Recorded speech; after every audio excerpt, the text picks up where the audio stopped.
What's going on, guys? This is Rob, and if you're enjoying the content that I'm uploading onto my channel, then feel free to subscribe, and you can also offer suggestions on topics and characters and storylines and whatnot that we can have discussions on later on in this channel. So normally Mondays are reserved for all new, all different Marvel. This is where we cover, story arcs that are going on in Marvel Comics right now. But after reading Amazing Spider-Man number 21, which featured the return of Scarlet Spider, Kane, it also gave us a lot of information in terms of what Kane has been doing. And what it did is it basically revealed the existence of the Carrion virus. Now, the Carrion virus is something that has existed for quite some time, but in terms of what Dan Slott's doing right now with Amazing Spider-Man, it basically seems like he's using the Carrion concept from Superior Spider-Man. And so what I wanted to do here is basically cover this little bit of a story. There's not a whole lot going on here, but it really gives us a general idea of what to expect in terms of how the virus exists and how it goes from person to person. So for those of you guys who know about Superior Spider-Man, bear with me for a second because there's a lot of people who don't. So Superior Spider-Man is kind of considered to be like the quintessential run of Dan Slott. It's really the story that Dan Slott used to establish the fact that he could create something wholly unique and new that hadn't really been seen before. And what I mean is that there have been instances where Peter Parker has stopped being Spider-Man. Sometimes he's given it up. Sometimes, we had things like the aftermath of the Clone Saga where Ben Reilly became Spider-Man instead of Peter Parker. There's been instances where this has happened, but there's never really been an instance where Peter Parker's body has been taken from him for any real measure of time. And that's what Superior Spider-Man did. It created a scenario whereby Dr. Octopus had basically put his mind in the body of Peter Parker. Now, if you guys are interested, I can do a little more of an explanation on Superior Spider-Man at a later date, but the idea here is that for the sake of this story, this is the first team-up line of stories for Superior Spider-Man, which shows us how he acts with his own team and in conjunction with the Avengers in terms of earning their trust. But the idea here is that we initially pick up with Cloak and Dagger. Now, Cloak and Dagger are very street-level characters. They're very small time. They're not wildly important to this story. They do have somewhat of a fan base, but again, for this moment right now, we don't really need to focus on them. All we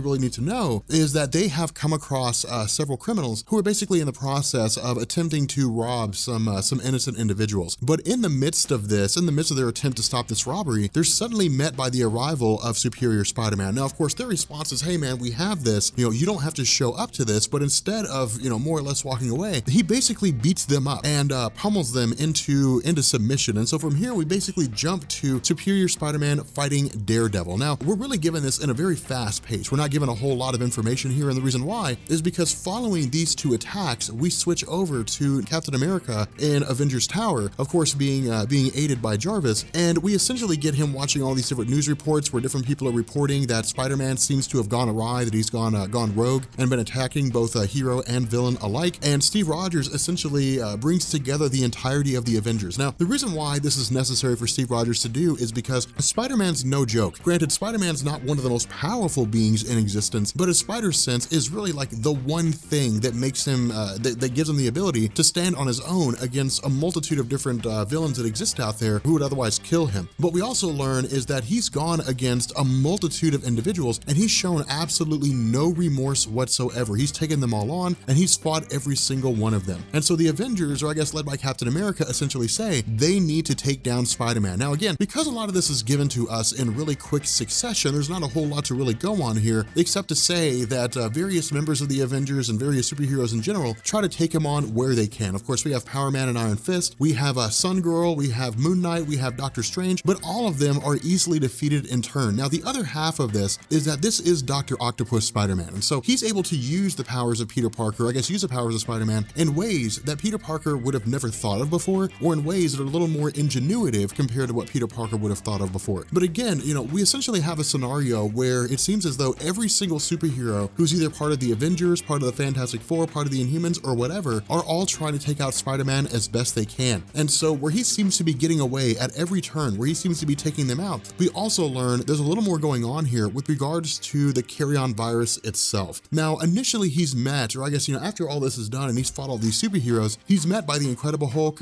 by Black Widow, Captain America, Hawkeye, Hyperion, and so on. Now, Hyperion is the key here because Hyperion is really like the brunt of the character in this story. The Incredible Hulk again does what he can against Spider-Man, but his agility easily allows him to evade his every step until Thor steps into the fray, after which he's basically taken prisoner by both Thor and the Incredible Hulk. Now, while Spider-Man does have extreme strength, while he does pull his punches when it comes to villains, with regards to the Incredible Hulk and Thor, there's no contest here. I mean, there's no real offering that Spider-Man can bring to the table when it comes to taking on either one of these guys. Not only that, when he's questioned by Steve Rogers and by Iron Man, he basically says, hey, look, there's this virus or some kind of thing, a sentience of sorts, that's jumping from person to person and is taking over their bodies. We don't know what the plan of this thing is, but it's moving from person to person and it seems to be taking them over and using it for its own purposes. Now, what he also says is that the clean suit, basically the clean room environment of the interior of Tony Stark's suit, is designed to keep out bacteria, keep out viruses, and so it's likely that he'll be safe. But what he does is he basically begins scanning the bodies of the Avengers who are here in order to make sure that none of them are infected. And when he does, he basically comes to the realization that Hyperion is infected. Now, again, the reason why I offer the title of Hyperion, I guess this being, Marvel Superman, is because Marvel has like 3 different versions of Superman. I mean, Hyperion's the closest when it comes to origins. He's the son of a dying civilization from another reality. He was sent from that planet. He arrived in the main Marvel universe. He took up residence and became a superhero. Sentry is close.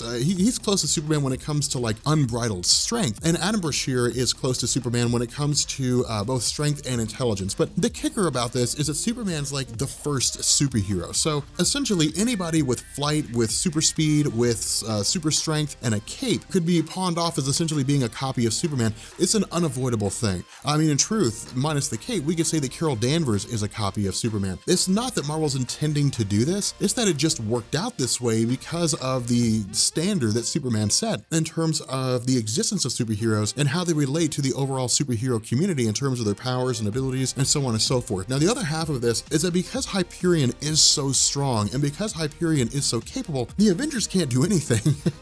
The Avengers have nothing to offer against Hyperion because of the fact that he's so powerful. And in fact, he takes them all apart piece by piece. This is really just a display of power. It's really just a show of force in terms of what it is that Hyperion is capable of, kind of like, Marvel reminding us, hey, just in case you forgot, Hyperion's one of the most powerful beings in the Marvel universe right now, just in terms of sheer strength. Now, what we have in response to this is essentially Superior Spider-Man grabbing a gun that he's created. Now, this isn't just any random gun. Instead, it's been designed explicitly by Dr. Octopus for the purpose of neutralizing this virus, for the purpose of basically taking this virus, at least it seems as though the idea is to destroy this virus in its entirety. And so while we have, Dr. Octopus, Superior Spider-Man, doing what he can to get this weapon prepared, we basically have Hulk and we have Carol Danvers trying to buy time. Now, of course, when it comes to the Incredible Hulk, he's really kind of an enigma, or not really an enigma, he's kind of a wild card here in the sense that the stronger he gets, the angrier he gets. And so this is really one of those questions of who would win, Superman versus the Incredible Hulk.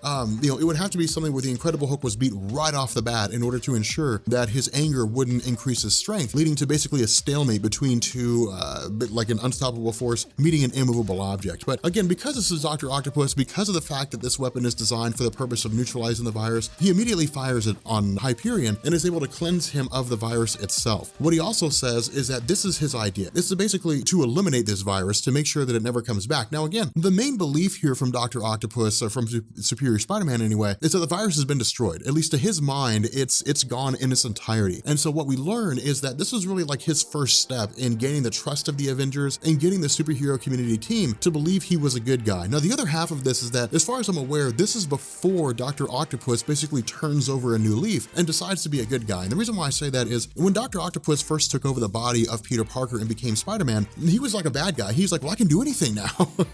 I can take out virtually anybody. I can defeat anybody. I can form my own team. And the reason why I can defeat all these people is because they'll trust me. If I earn their trust, they'll believe that I'm genuinely a good guy, and they in turn will not suspect the fact that I would turn against them. And so he basically makes the case that he can't really call in the Avengers, he can't really call in the X-Men. Yes, they're there, but he needs his own formidable team. He needs a team of his own to be able to help him carry out his campaigns against the various, heroes that are out there. And so the last little tidbit here really kind of wraps back around into the idea of the Carrion virus in terms of how it exists in the clone conspiracy right now in the Spider-Man series by Dan Slott, when we have, Carrion essentially show up to Jackal. And this is when we learn that Jackal had created the Carrion virus for the purpose of presumably killing Spider-Man, that the idea was to basically jump from one host body to the next until it could come across a being powerful enough to kill Spider-Man, by taking over his spider sense and so on and so forth. But again, this is not a super important story. This is really one of those instances where I just wanted to throw it out there for the purpose of having a more cohesive understanding of what's going on with regards to Clone Conspiracy at the moment. And so what I'll do is I'll go ahead and throw this in the playlist for Amazing Spider-Man. That playlist has some things in there. It's not wildly complete. We really need to go back and do the first 3 or 4 volumes or so of the all new, all different Amazing Spider-Man in order to add some more meat and potatoes to it, really. But for the time being, for those of you guys who are picking up from Clone Conspiracy, from Amazing Spider-Man number 21, which came out this week, hopefully you guys have a better understanding of how the Carrion virus fits into everything that's going on. But if you guys are new here to Comics Explained, make sure you guys hit the subscribe button to become part of the Rob Corps. If you guys enjoyed this video, make sure you drop a like and leave a comment down below. Let me know if you guys are interested in something about Superior Spider-Man. I won't guarantee that I'll do it, but I do like to go through the comments and get an idea of what it is that you guys are interested in seeing, what it is you guys are not interested in seeing, that kind of thing. But with that being said, we're going to bring this video to an end, and I will catch you guys later. Peace.